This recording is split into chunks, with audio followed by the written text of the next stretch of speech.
Good morning, Niall. It's a real pleasure to have you here today.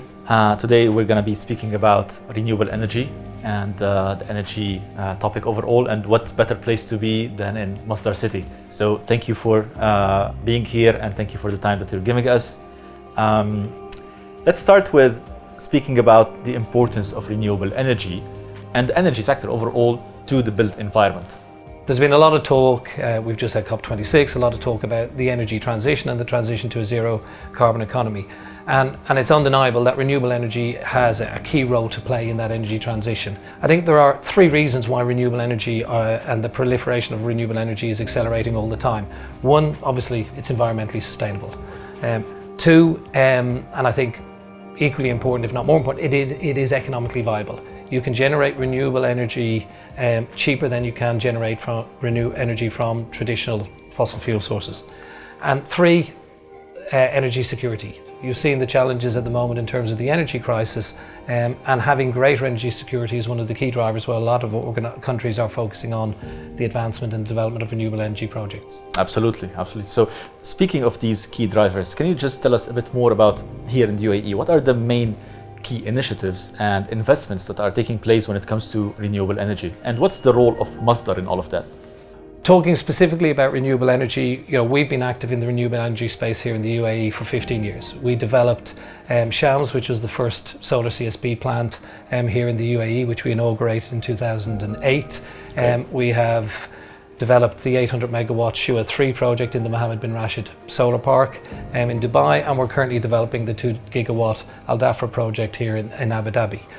Those projects alone, their contribution, they displace approximately 4.4 million tons of carbon, CO2, on an annual basis. Gross capacity of about 3 gigawatts of power, which powers over 450,000 homes.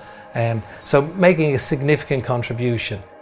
Speaking a bit about the economic and financial side, let's say, as consultants, we always have this question of renewable energy being a very environmental friendly technology, but at the same time, what's the cost impact? What can you tell us about this initial versus operational cost when it comes to renewable energy technologies?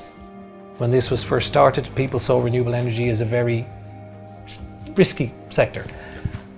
How easy are these things to build? How easy are these things to operate and maintain? And what we've seen, and how costly. That risk profile is now extremely well understood and has been identified to be a very low risk industry. It's a utility play. Financing costs have been significantly low. Access to funding for renewable energy projects is not a problem today.